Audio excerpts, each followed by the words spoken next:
Salam sejahtera, nama saya Desya Najimi. Nama saya Tuan Nur Ashikin binti Tuan Hassan. Nama saya Aina Syafika binti Muhammad. Nama saya Nura Aina binti Rashid. Nama saya Aina Dina binti Jasni. Nama saya Loh Hui Min. Saya Nur Asma Husna binti Hamid. Nama saya Nur Ain binti Zahari. Nama saya Ken Ming Zuan. Apakah itu maksud tingkah laku? Tingkah laku boleh didefinisikan menurut Lewis and Baker pada tahun 2001 merujuk kepada sebarang perbuatan yang dilakukan sama ada secara terus atau tidak, secara sedar atau separa sedar. Tingkah laku adalah manifestasi fizikal sebarang sikap yang berasaskan nilai-nilai tertentu. Menurut Kamus Dewan 1949, tingkah laku bermaksud berbagai ragam dan berbagai laku. Dalam perspektif Islam pula, Imam Al-Ghazali menyatakan bahawa tingkah laku manusia normal adalah berdasarkan kepada kekerapan dan berlaku sepanjang masa serta mempunyai masalah psikologi. Ia merujuk kepada sebarang tingkah laku yang positif atau negatif yang boleh menjejaskan keberkesanan proses pengajaran dan pembelajaran. Faktor-faktor yang menyebabkan. Faktor yang pertama, mempunyai masalah rangkaian internet. Seperti yang kita ketahui, Sekolah Menengah Kebangsaan Rungkut berada di kawasan luar bandar, maka rangkaian internet tidak sebegitu kuat dan laju. Sehubungan dengan itu, ia menyebabkan segelintir murid yang tinggal di sekitar kawasan tersebut tidak dapat masuk ke dalam kelas tepat pada masanya.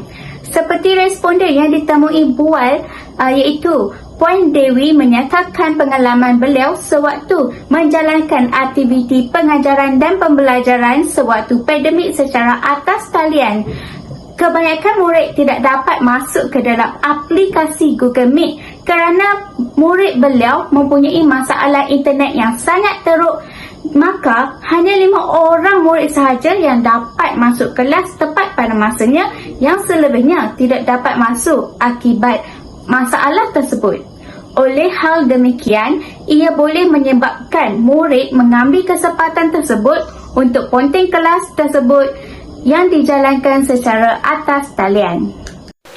Selain faktor pertama, kemasukan lambat pelajar ke kelas atas talian ini juga merupakan faktor yang sangat penting kerana boleh dikatakan ada antara pelajar ini tidak melibatkan diri dalam proses PDPR kerana mereka ingin menggunakan masa itu untuk mencari keseronokan atau pemberanjalan.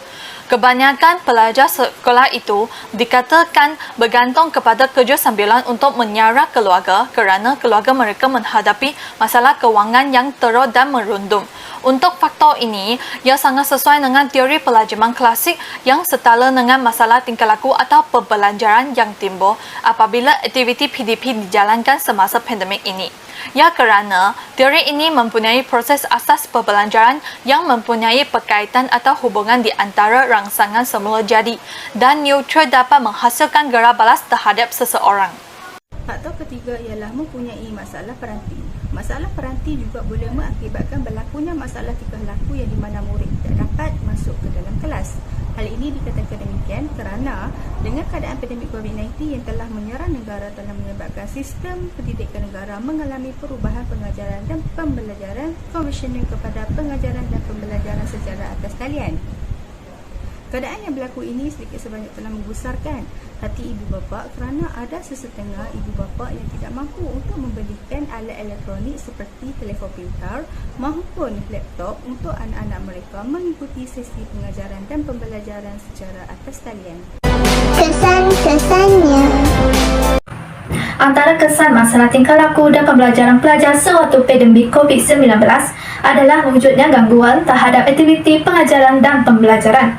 Semenjak berlakunya pandemik COVID-19, pengajaran dan pembelajaran terpaksa dijalankan secara dalam talian. Dengan ini, responden mendapati bahawa terdapat pelajar dari SMK Rungkut, terutamanya pelajar tingkatan 3 yang mengambil kesempatan untuk bekerja. Kehadiran pelajar menjadi tidak memuaskan apabila ada banyak pelajar yang tidak dapat menghadiri kelas maupun lewat masuk ke kelas atas alasan urusan pekerjaan. Malah guru merasa rugi kerana tidak dapat menyampaikan ilmu secara menyeluruh dan seimbang kepada semua murid pada hari yang sama. Guru juga terpaksa mengulangi topik-topik yang sama pada hari yang berikutnya supaya mereka tidak ketinggalan pelajaran. Dengan ini, secara keseluruhannya, ketidakhadiran pelajar dapat mengganggu kelancaran aktiviti pengajaran dan pembelajaran yang dilaksanakan oleh guru. Kesan masalah tingkah laku pelajar sewaktu pandemik COVID-19 yang kedua pula merupakan mencenderung ke arah pemunduran pencapaian akademik. Masalah pelajar sering tidak menghadiri kelas atas talian akan membawa kesan negatif kepada mereka. Antara kesan negatif yang dibawa termasuklah pencapaian akademik mereka akan menurun.